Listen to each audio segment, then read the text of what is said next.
Hello everyone, स्वागत है आप सभी का एक बार फिर से एक नए वीडियो में। और आज की इस वीडियो में हम बात करने जा रहे हैं एफकॉम होल्डिंग के बारे में। बेसिकली एफकॉम होल्डिंग कंपनी जो है वो कार्गो शिपमेंट पे काम करती है।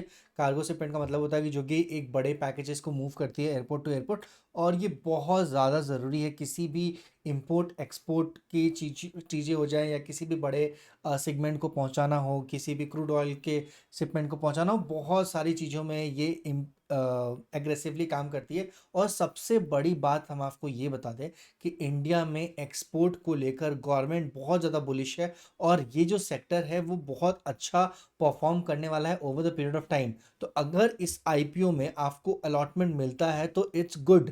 बट अगर आईपीओ में अलॉटमेंट नहीं भी मिलता है तो भी आने वाले टाइम में ये एक ऐसा शेयर है जिसमें बहुत अच्छा कन्विक्शन के साथ चीज़ें चल सकती हैं।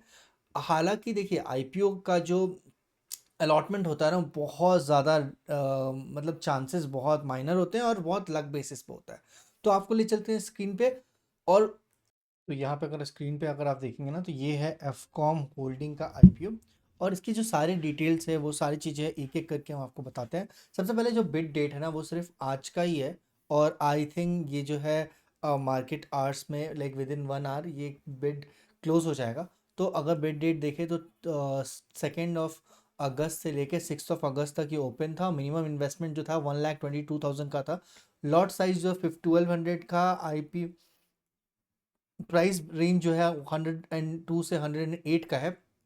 इशू साइज है 73 करोड़ का। और सब्सक्रिप्शन यहाँ पे आप देख सकते हैं 113x सब्सक्राइब हुआ है ये आईपीओ। रिटेलर सब्सक्रिप्शन 113x है। 119 नॉन इंस्टीट्यूशनल इन्वेस्टर्स हैं and qualified institutional investors 21x इन्होंने सब्सक्राइब किया है इस पर्टिकुलर आईपीओ के लिए, which is to the very like next level thing. ठीक है, तो यहाँ पे ये एफकॉम होल्डिंग का ये आपको यहाँ पे देखने को मिल सकता है। थोड़ा सा अगर एफकॉम होल्डिंग के डिटेल्स में जाएं तो आप देखेंगे 2013 में ये कंपनी स्टार्ट हुई थी एफकॉम होल्डिंग। और ये बहुत सारी कंट्रीज़ में है, मतलब Indonesia, Singapore, significant focus on Singapore में। सिंगापुर से ज़्यादातर कोरियर्स जो भी आते हैं वहाँ पे है। उसके अलावा ये इंडिया में है, हांगकांग में है, Singapore, Thailand, Japan, south Korea, China, Taiwan. और यहाँ से रिप्रेजेंट करती है एफकॉम होल्डिंग्स।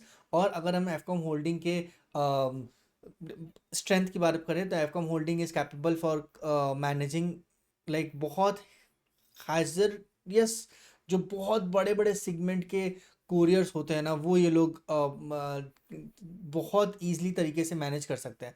वहाँ पे बहुत बिग कोरियर्स से मेरा मतलब था कि लेट्स से अगर आप इनके प्रोजेक्ट्स को देखेंगे जो इनके पास ऑलरेडी अवेलेबल है, तो यहाँ पे आपको दिखेगा बहुत क्लियरली एफकॉम होल्डिंग का जो पोर्टफोलियो यहाँ पे आपको दिख रहा है वो जनरल कोरियर तो है ही। उसके बाद भी अगर डेंजरस गुड्स है, कोई अगर पेट्रोलियम है या ऐसा कुछ है जो एक्सप्लोसिव हो सकता है, जिसको मतलब हर कोई नहीं कैरी कर सकता इतनी आसानी से, तो वहाँ पे ये लोग अपना एक प्रेजेंस बना के रखे हैं।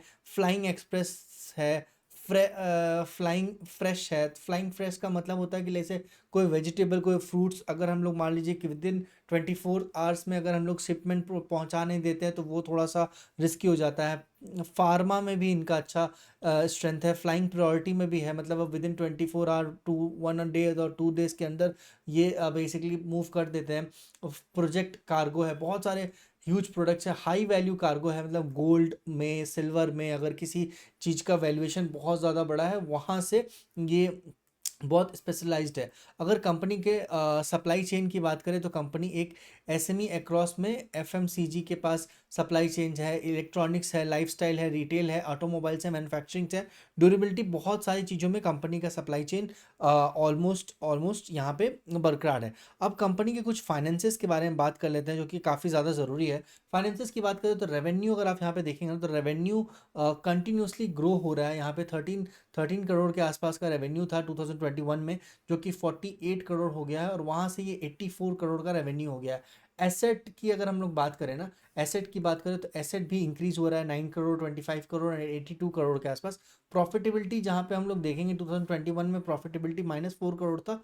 नेक्स्ट ईयर -5 करोड़ और उसके बाद से 23 crore, means year and year के आसपास का अगर प्रॉफिटेबिलिटी ग्रोथ देखें तो 1300% 300% के आसपास का प्रॉफिटेबिलिटी ग्रोथ है। अब हम लोग बात करें एप्लीकेशन डिटेल्स के बारे में, रेगुलर जो आईपीओज होगा वो 2 लाख का होगा, और अगर हाई नेट इंडिविजुअल्स के आईपीओज होंगे तो वो 2 to 5 लाख के आसपास का होगा। अगर हम लोग इसके डेट्स के बारे में बात करें तो बहुत स्पेसिफिकली यहाँ पे डेट मेंशन है।